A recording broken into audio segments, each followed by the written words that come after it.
Get it wrong. All right, this would be ear notch 4-5. Ride with me, Punisher Kingpin. So we just talked there in the last. Ride with me would be a Young Love son. We would have purchased there from Doug Albright that's standing here. Here we used him pretty hard here this go around. So hogs have been good feeding hogs, extra shaggy. This would be ear notch 4-5 crossbred male. 4-5. He comes in and everybody talks about, hey, skinny or stout, and hey, I'm just going to flat tell you right now, this pig he is the skinnier one of the group of what's come in here, but I like this thing's quality. And, to me, and some will come in and say, well, he's a little bigger ear, he's a little bigger and stouter in his noggin, and, how's that all going to look? Hey, you don't show them with their head down. You show them just like that right there, that Eric's got him propped up.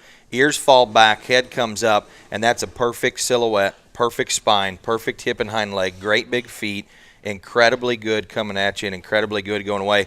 I like buying them skinny whenever they're still big coming at you, still big going away, and that one's it right there, man. And I'm going to tell you what, Eric, he said, hey, let me get his head up and let him follow this thing around, and then let's study him. Because whenever he first comes in, he'll give you the initial look of, hey, just a there we go. There we go. Just a solid pig. And once his head comes up, that's a show pig right there, and that's what it's going to take to win.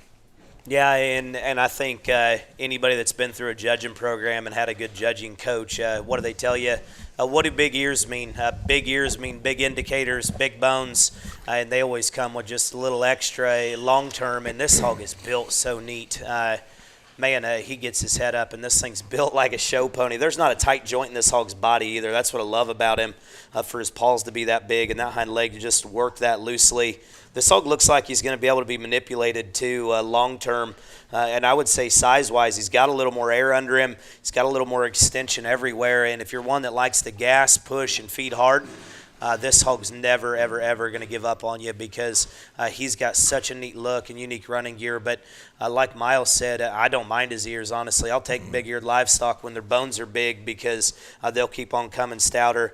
This thing's tricked out, and I like a lot of things about him. How many oftentimes do you see one that falls their ear just a little bit with their head down, and then you go to how many shows have we been to? We've seen a pig that does a little bit of that whenever her head goes down, and you get there and you never see that happen. You're like, hey, that was a big-eared, big-headed pig whenever he was little, and all of a sudden he's cute. Those ears fall back. I'm telling you right now, this thing's big time. Well, and this one's pedigree. I mean, you're talking about Punisher on the bottom side. I guess I haven't seen the boar. I don't know if the boar's here. I hope I get to see him.